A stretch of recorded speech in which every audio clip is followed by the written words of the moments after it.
नालासोपारा वसंत नगरी लक्ष्मी नगर में 41 अवैध इमारतों को लेकर आमदार राजन नाईक का पहले जनता को आश्वासन देना और बाद में हाथ खड़े कर देना। आज वसंत नगरी अग्रवाल सर्कल जो 41 बिल्डिंग है, वहां के यहाँ से अनिल गुप्ता जी है, हमारी तिवारी मैडम है, हमारी सोनल दुबे मैडम है और सिद्दीकी साहब भी यहाँ उपस्थित है। उन्होंने मेरा सम्मान किया, सत्कार किया। मैं आप सभी का तहे दिल से आभार व्यक्त करता हूँ।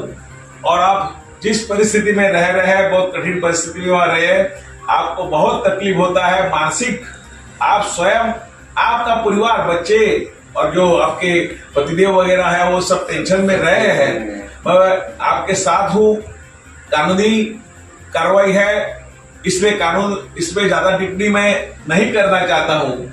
मेरा आज ही सुबह कमिश्नर साहब से और हेरवडे साहब से बात हुआ, क्या रास्ता निकाल सकते हैं कि मेरे प्यारे भाइयों को और मेरे लाडले बहनों को कुछ तकलीफ ना हो, उनके घर जो है वैसे रहे। इसके लिए जो करना चाहिए मैं कमिश्नर साहब को बोला, आपको विनती है, आग्रह पूर्वक आप उनके लिए करो। ऐसा मैं कमिश्नर साहब से भी बात हुआ।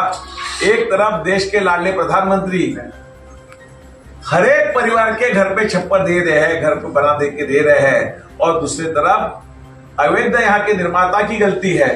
आप मेरे भाइयों की, मेरी बहनों की कुछ गलती नहीं है कि उन्होंने जो किया, और उस टाइम जो सत्ता पक्ष थे और जो महापालिका के अधिकारी थे, जिन्होंने भी उनको संरक्षण दिया होगा, उनको दंडित होना चाहिए, उनको दंडित करना चाहिए। ये मेरे गरीब भाइयों को, बहनों का संसार नहीं उजाड़ना चाहिए। ऐसा मैं आयुक्त को विनती किया और उनको आग्रह किया, अगर कानून के दायरे में रह के यहाँ 37A के अंतर्गत वो जो जमीन है वो छोड़ के आजू बाजू में और अगल बगल में कोई जमीन है, वहां आरक्षण डालना पड़ेगा अपने को। वहां आरक्षण डाल के वहां एसटीपी करो और ये जमीन खुला रखो, उनको बिल्डिंग उनको रहने दो।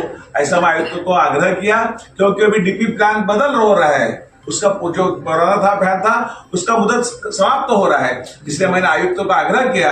आयुक्त उसके लिए बात कर रहे हैं, उसके लिए मैं तो वकील के एडवोकेट ने सलाह दे रहे, और मुझे भगवान के ऊपर विश्वास है, भगवान आपको उजाड़ेगा नहीं।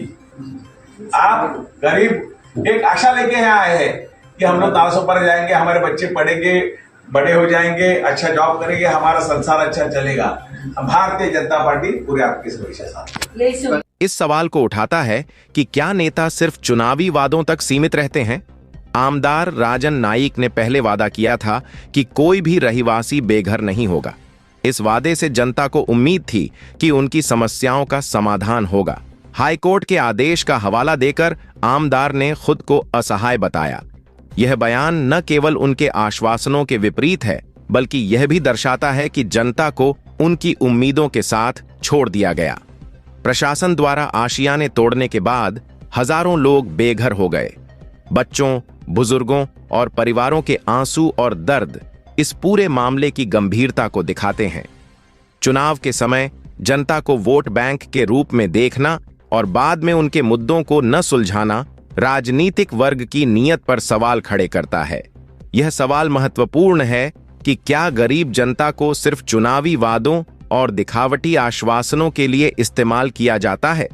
अगर कोई ठोस समाधान नहीं निकला तो क्या यह न्याय संगत होगा?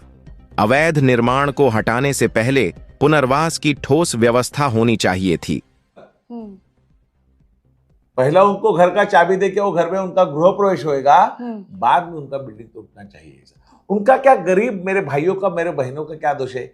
एक तरफ देश के लाडले प्रधानमंत्री और विश्व के नेता करोड़ों लोगों को घर देते हैं। हाँ। एक भी मेरा भाई, एक भी मेरी बहन, एक भी मेरा बच्चा आंसू पी के नहीं सोना चाहिए। इस तरह एक भी मेरा परिवार बगैर घर से नहीं रहना चाहिए। हम लोग बिल्कुल प्रयास उसके लिए करेंगे। आके हमको 8 ही दिन, फिर से मैं दोहराता हूँ, हमको चुन के आके 8 ही दिन हो गया। हम बिल्कुल प्रयास करेंगे। हमारी यही मंशा है कि किसी का घर न टूटे, सब सुख शांति समाधान से यहाँ नालासोपारा वीरारोसे में रहे। बहुत बहुत हमारी रिपोर्ट इस अन्याय को उजागर करने में मददगार साबित हो सकती है और इससे प्रशासन पर दबाव भी बनाया जा सकता है कि वे गरीब जनता के लिए सही कदम उठाएं। इसलिए इस खबर को ज्यादा से ज्यादा शेयर करें। सेठ जी, ये गलत हो रहा है। बहुत गलत हो रहा है। हम लोग को रूम की जगह रूम ही चाहिए, रूम की जगह रूम ही चाहिए। आप लोग कोई देने वाले हैं, आप लोग देने वाले कोई? मेरा सामान सरकार को अच्छा मिलेगा, रोड पे हम लोग रहेंगे तो अच्छा लगेगा। हम लोग गरीबों से कुछ मिलने वाला है नहीं। नगर पालिका को, नगर पालिका चोर है यहाँ की। सबको पैसा मिलता है, उन लोग पैसा मिलता है, कराते हैं। किसी को घर नहीं देनी, उल्टा उजाड़ा जा रहा है। अब कोई वोट देगा उन लोग को, अब कोई वोट देगा उन लोग को। खड़ा होगा। बताइए, आप लोग बोलते हो कि सब बीजेपी दे रहा है, दूसरे को रूम दे रहा है, फ्री में दे रहा है रूम। कहाँ दे रहा है हम लोग को रूम? उल्टा हमारे घर हम लोग के 4.5 लाख का रूम हमरा ऐसे ही उजाड़ा जा रहा है। हम लोग के खुद का रूम हमसे उजाड़ा जा रहा है।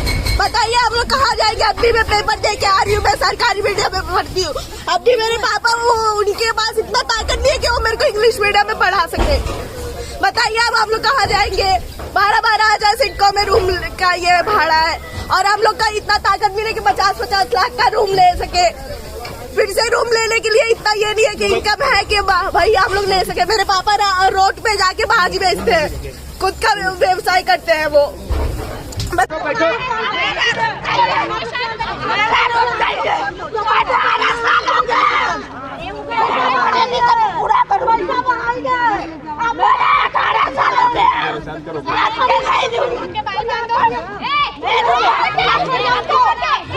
बाल बाल